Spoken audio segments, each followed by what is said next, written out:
Regards croisés? Quelles initiatives pour l'école numérique d'aujourd'hui et de demain? Bonjour à tous et bienvenue dans ce nouveau numéro de Regards croisés. Pendant 2 jours, nous vous proposons une série d'émissions autour du numérique éducatif et nous nous penchons sur des initiatives portées et menées par les territoires. Nous nous arrêtons à présent dans l'Est de la France. J'ai le plaisir de recevoir Nathalie Bécoulet, déléguée académique au numérique à l'Académie de Besançon. Bonjour. Bonjour Lorraine. Vous êtes accompagnée de Stéphanie Bourgeois, qui est la cofondatrice de Holy Auli. Je prononce bien, c'est une application pour l'anglais, je crois. Exactement, bonjour. Bonjour.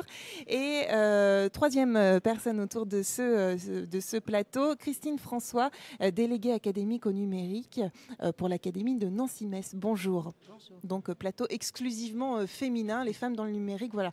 On va en parler. Alors pour démarrer cette émission, je vous propose de nous donner 3 chiffres qui caractérisent vos académies. Je vais peut-être commencer par celle de Besançon.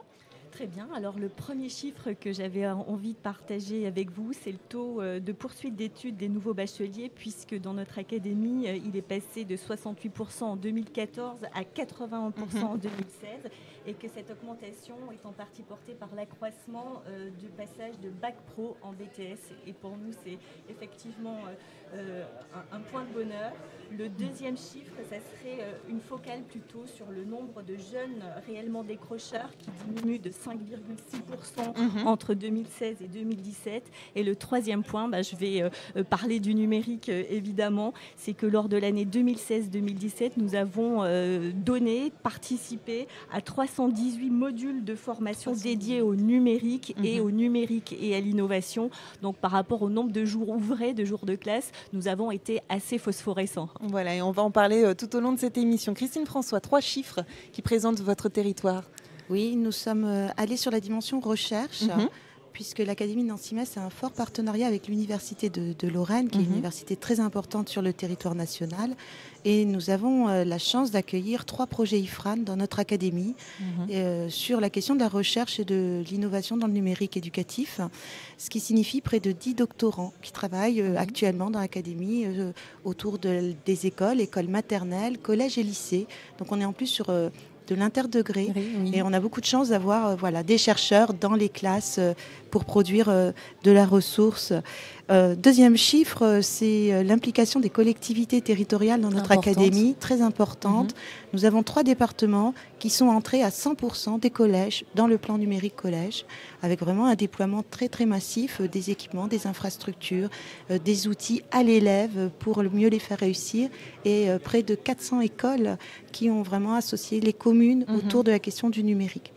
Un dernier chiffre, évidemment, je rejoins ma collègue. Sur le numérique. Comment poursuivre tout cela sans accompagnement des enseignants qui ont besoin d'être rassurés, accompagnés. Et nous avons mis en place plus de 17 000 journées de formation stagiaire dans l'académie, pilotées et coordonnées par la DAN. Donc une grosse année autour de la formation cette année. Et on va en parler tout au long de cette émission. Alors, je vais rester avec vous, Christine François. Votre académie porte un projet européen important de lutte contre le décrochage scolaire. Est-ce que vous pouvez nous en présenter les grandes lignes? Parce que c'est un projet très ambitieux, très, très important au sein de l'académie. Oui, effectivement, on a souvent des dispositifs de formation quand l'élève a décroché. Oui. Or, en fait, on peut mettre en place, alors évidemment, on ne sait pas qui va décrocher, mais si on change nos pratiques pédagogiques au cœur de la classe, avant que l'élève décroche, alors à ce moment-là, on a un accompagnement de chacun pour l'encourager. Et on appelle ça la notion de la persévérance scolaire. C'est-à-dire on met en place tout un ensemble de dispositifs qui va lui permettre de se sentir bien. Et effectivement, le projet, il englobe tout un ensemble d'axes différents qui va de la modification des pratiques pédagogiques à l'ancrage dans la pédagogie par projet, de l'évaluation bienveillante et exigeante, de l'identification des processus cognitifs de chacun des élèves. Et tout cela, le numérique permet d'agir dans la classe en soutien de l'élève et aussi en appui de l'enseignant. Alors pour poursuivre sur vos propos, je crois que vous êtes aussi dans une logique véritablement de co-construction, notamment avec le secteur des EdTech. Vous parliez à l'instant d'évaluation. Vous avez justement développé un outil d'évaluation. Est-ce que vous pouvez nous expliquer comment s'est passée cette collaboration, et notamment avec une entreprise du secteur des EdTech? Oui, une vraie aventure humaine. Au-delà d'une. Ça, c'est important de le dire, humaine. Le numérique est humain. C'est ça, c'est vraiment des rencontres, des partenariats, une acceptation d'une remise en cause quotidienne des projets qu'on construit avec la EdTech. Donc c'est un projet où on s'était rendu compte qu'aujourd'hui on est sur des outils d'évaluation qui sont extrêmement scolaires, qui sont autour de la note, qui sont un peu un héritage du système éducatif comme on l'a connu. Or le numérique a tellement fait évaluer les pratiques pédagogiques des enseignants qu'il faut absolument aussi associer le travail sur l'évaluation. On est parti avec un groupe intercatégoriel de chefs d'établissement, d'une entreprise EdTech avec qui on a un marché public, et puis d'élèves, de parents qui ont travaillé avec nous. Pendant 1 an, on a produit un cahier des charges. L'entreprise nous a présenté les maquettes et on a dit mais ça, c'est pas possible. C'est pas possible. Exactement ce qu'on fait déjà. Et donc, on a tout jeté. Vous êtes reparti de zéro. Et on a tout réécrit en disant, voilà, une prise de conscience. Évidemment, on est tous dans une situation humaine de reproduire ce qu'on connaît déjà. Or, la véritable innovation, et le numérique nous permet cela, c'est justement d'aller créer quelque chose d'autre et de nous amener vers nos besoins par un ailleurs. Et c'est ça qui est vraiment très enthousiasmant. Et voilà. Et aujourd'hui, l'outil est en place et nourri de tous ces, et puis fort de tous ces échanges et de tout ce travail qui a été mené. Ça, c'est une belle aventure du coup. En fait, on s'est nourri du travail de la recherche qui est venu. Enfin, on a eu beaucoup de chercheurs qui sont venus témoigner de travaux sur l'évaluation formative. On a le professeur Antibi qui travaille sur l'évaluation par contrat de confiance à partir des constats de la constante macabre. Et donc, on a fait un check-up de tout cela. Et en fait, ça permet d'élaborer un module d'évaluation bienveillant exigeant en intégrant toutes les activités de recherche et d'avancée dont on a besoin en fait. Oui. Et l'enseignant, il va pouvoir choisir de façon multimodale l'évaluation qui lui correspond. C'est pas un dogme contre un autre, c'est une association de tout ce dont on a besoin pour que l'élève se sente bien. Voilà, c'est primordial dans l'éducation. Alors, Nathalie Bécollet sur Besançon, vous profitez justement d'un programme de rénovation urbaine pour mettre en place une maison universitaire de l'éducation. Quel est son objectif ? Alors effectivement, au sein de Besançon, il y a la Cité des savoirs et de l'innovation. Et dans cette Cité des savoirs et de l'innovation, donc portée par l'agglomération de Besançon et la ville de Besançon, il y a eu le désir, du point de vue de l'éducation, d'aller plus loin. Donc cette maison universitaire d'éducation est un projet qui est porté au plus haut niveau chez nous, puisqu'il est porté par notre recteur Jean-François Chanet, recteur de l'Académie de Besançon et de la région académique, par la secrétaire générale, par le président de l'université, là aussi adossement fort à la recherche, interpénétration, par la directrice de l'ESP et par le directeur territorial de Canopé. Donc au sein d'un même espace, nous allons réunir les acteurs forts de l'éducation académique, universitaire et Canopé. Et pour le coup, nous allons être au milieu d'un village de start-up, d'autres connexions qui se font, et de manière finalement à avoir un lieu ouvert sur l'ensemble de la communauté éducative, donc avec des cœurs de cible, évidemment enseignants, étudiants, élèves, mais également ouvert aux parents pour que personne ne reste sans réponse du point de vue de l'éducation. Et ce projet a eu un acte de naissance le 18 septembre par le biais d'un séminaire qui était l'ouverture de l'école au lieu de production des savoirs. Et depuis, il y a une équipe projet qui merge l'ensemble des propositions des différents acteurs pour travailler dans ce cadre de confiance en collaboration. Donc chacun amène son point de vue. C'est pas quelque chose qui est construit par le haut. C'est vraiment l'émanation. C'est du terrain en fait. Oui, c'est ça, du terrain, des représentations des enseignants, des équipes qui participent de cette maison universitaire de l'éducation pour en fait être au service de la formation initiale, de la formation continue et chose très importante aussi pour nous, de la formation tout au long de la vie, parce que on parle pas seulement, c'est ça, pas seulement des élèves mais des apprenants, pour pas qu'il y ait de stigmatisation, par exemple des apprentis. Pour nous, voilà, toute cette population scolaire-là est une population apprenante. Et en quoi justement l'emplacement physique est-il primordial finalement dans cette mise en relation.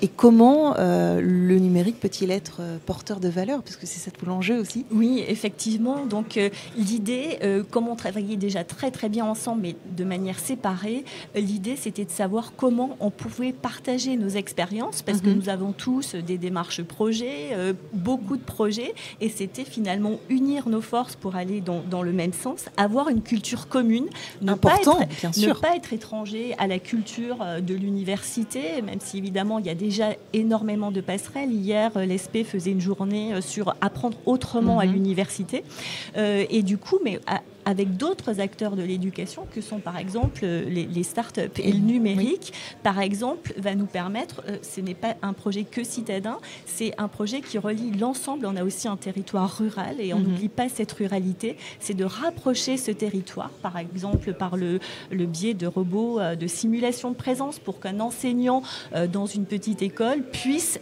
vraiment être d'une manière physique virtuelle au sein de l'AMU pour questionner un chercheur sur, par exemple, un M2 qui réalise un mémoire de recherche en alternance SP école. Voilà, par exemple, ce que permet le numérique. Il permet aussi de développer d'autres manières d'apprendre. On a vu comment les espaces se transformaient. Donc, l'idée, c'est d'être en appui et en conseil. Et dans ces nouvelles modalités, il y a aussi celle que l'on apprend, celle du micro-learning.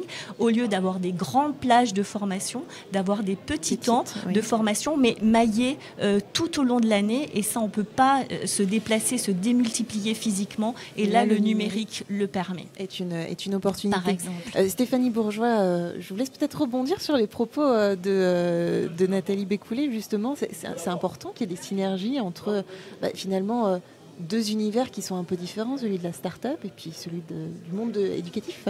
Alors, je dirais que c'est deux univers qui sont pas si éloignés que ça, quand on voit, j'ai envie de dire, le progrès de l'école dans la volonté d'accompagner différemment maintenant les enfants. Et je dirais qu'on a eu un accueil extrêmement bienveillant de la DAN de Besançon. On travaille de manière proche pour justement essayer de déployer l'application qu'on a créée, donc qui s'appelle Holy Owly, qui est une application qui est basée sur l'auto-apprentissage quotidien de 5 minutes, durant laquelle les enfants de 3 ans à 11 ans apprennent 3 mots, 3 phrases par jour. Et je dirais qu'on a eu vraiment un accueil assez intéressant. Et aujourd'hui, donc, on est en train de regarder avec l'Académie comment, après cette phase de test dans certains établissements de la ville de Besançon, comment est-ce qu'on pourrait déployer cette application à plus grande échelle, justement dans le département du Doubs. C'était important justement d'avoir des bêta-testeurs, d'expérimenter. C'est précieux pour les entreprises d'aller vraiment sur le terrain. Alors c'est crucial. C'est crucial dans le sens où ça nous permet de débugger l'application, mais ça nous permet aussi de collecter des avis des professeurs qui l'utilisent et des enfants eux-mêmes, et de voir, je dirais, en contexte réel, comment ça fonctionne, comment ça s'inscrit dans le rythme quotidien d'utilisation.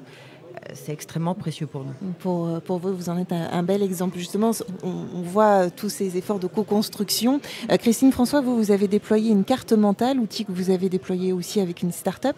Pour vous, c'est quoi la recette d'un bon partenariat entre le secteur éducatif et puis le monde des start-up et puis finalement, j'ai envie de dire, avec les collectivités. Enfin, c'est transverse finalement, il y a une multiplicité d'acteurs.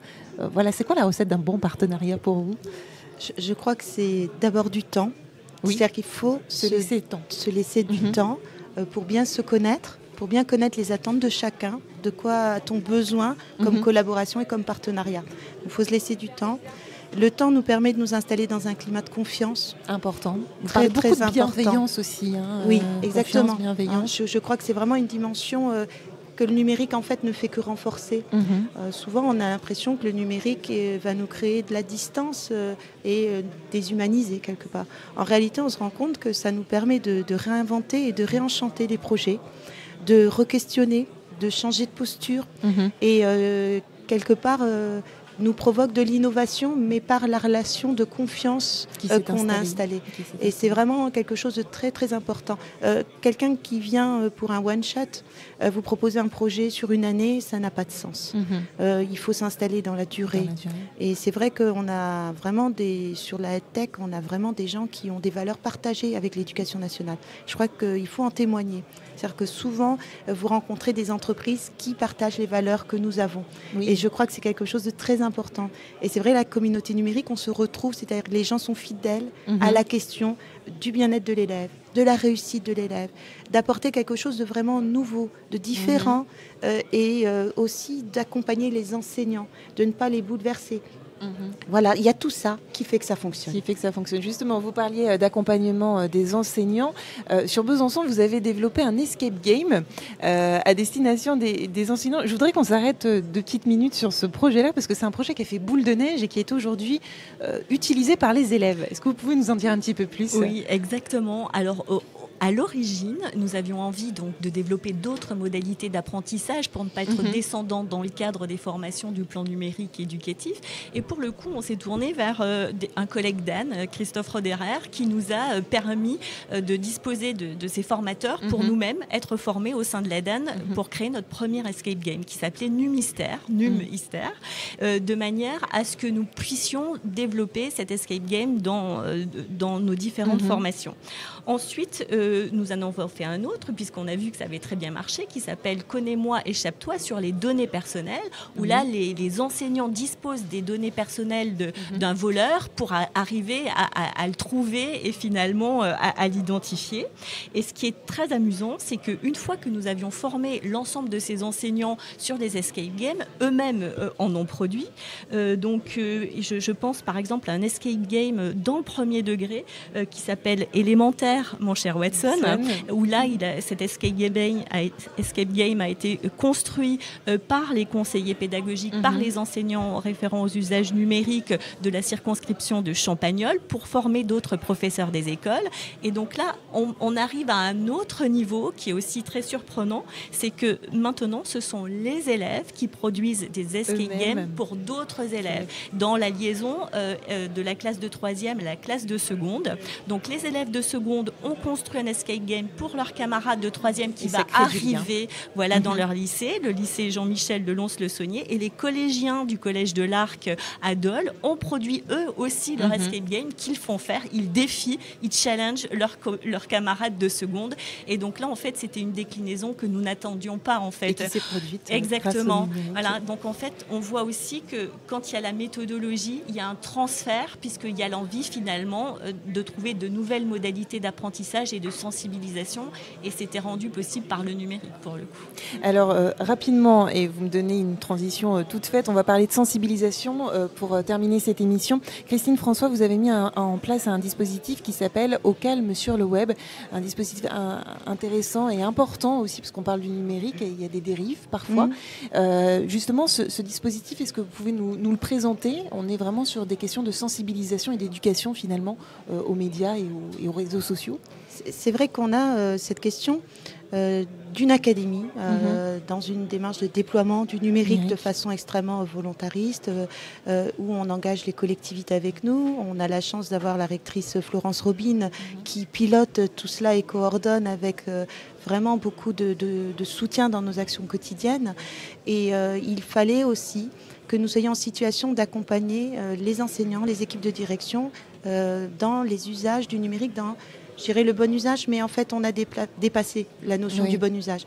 On est plutôt dans un usage apaisé du numérique. C'est-à-dire que vous ne pourrez pas empêcher des situations qui se vivent déjà sans le numérique et voilà un élève qui est pris à partie pour lequel on a une forme de méchanceté voire d'agressivité qui lui est dédiée et le numérique ne fait que l'amplifier et fait que parfois on ne le voit pas. Voilà, c'est ça le défaut du numérique, c'est que l'information parfois on ne la voit pas et elle part.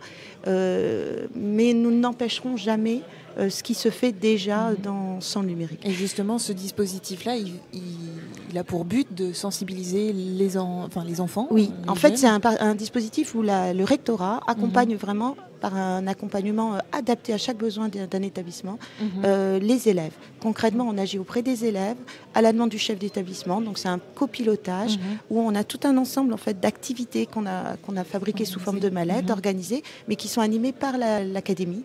Et en fait, soit c'est vraiment un projet de sensibilisation sur une journée, sur une demi-journée. Souvent aussi, c'est demandé avec les collectivités, les communes, où là, on associe aussi la gendarmerie, la CNIL. Voilà, soit c'est massif, ou soit, et ça c'est très important, c'est une demande liée à un événement pour un élève. Et ça, on y tient beaucoup parce que parfois, on est démunis. Il s'est passé un événement dans l'établissement. Et l'enjeu, c'est de dire comment j'installe un dialogue par une personne extérieure de l'établissement qui apaise et sur lequel on est en situation de remédiation, de remise en place du dialogue et surtout de dédramatiser la situation pour que les élèves apprennent de l'événement et puissent aussi prendre le recul suffisant en tant qu'adultes et savoir eux-mêmes comment accompagner leurs propres élèves, leurs propres camarades. C'est un enjeu de société extrêmement important. Oui. Il faut l'anticiper. L'école doit absolument se saisir de cela et les rectorats, l'académie est vraiment à côté des équipes de direction et des enseignants pour faire face à cela. Dernière question du coup pour vous, Nathalie Bécoulé. Vous sensibilisez les apprenants, vous, sur un autre sujet qui est l'orientation et vous proposez notamment un programme autour des femmes et du numérique. Un dernier mot rapidement sur cette initiative. Oui, exactement. Nous avons un programme 3W, Web TV, Web Radio, webinaire. Et dans le cadre des webinaires, nous commençons une série sur les femmes et le numérique. Pour quelle raison ? Parce qu'il nous semble important, dès le collège, de créer ce qu'on appelle des rôles modèles pour que les jeunes filles puissent se projeter dans les métiers du numérique. Exactement. Voilà. Et pour le coup, je prends l'exemple de la cybersécurité. 200 000 emplois à pourvoir très rapidement. On sait qu'il y a une méconnaissance des filières qui permettent d'atteindre ce type de métier, de l'emploi, des parcours qui existent et qui sont méconnus. Et dans les personnes qui les connaissent, la part des femmes est encore réduite par rapport aux garçons. Et donc là, nous avons commencé les interviews de femmes qui incarnent le numérique pour que nos élèves s'y reconnaissent. Et la première des interviewées est la directrice de notre DSI de l'Académie de Besançon, puisqu'il y a une DAN femme, une DSI femme, et qui permettent aussi du coup de lancer ce cycle de webinaires et qui sera suivi par d'autres interviews. Et ces interviews-là seront mis à disposition des collègues XAIO, d'AFPIC, enfin tout ce qui relève, tous les collègues de l'orientation, puisqu'évidemment chaque fois nous ne sommes pas seuls, soit nous sommes en appui, soit nous sommes vraiment d'une manière collégiale sur ces actions et du coup les chefs d'établissement, les écoles pourront s'en emparer, voilà. Et le nombre de vues augmente sur ce projet, voilà, plus. Exactement. Voilà, il y a de l'attente et il y a un besoin. Exactement. Eh bien, merci à toutes les trois pour vos témoignages. Merci Lorraine. Nous nous retrouverons à 14h pour une émission, cette fois-ci avec le territoire de Bordeaux. À tout à l'heure. Au revoir. Au revoir. Et du spot, le numérique éducatif au cœur des territoires.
Regards croisés? Quelles initiatives pour l'école numérique d'aujourd'hui et de demain?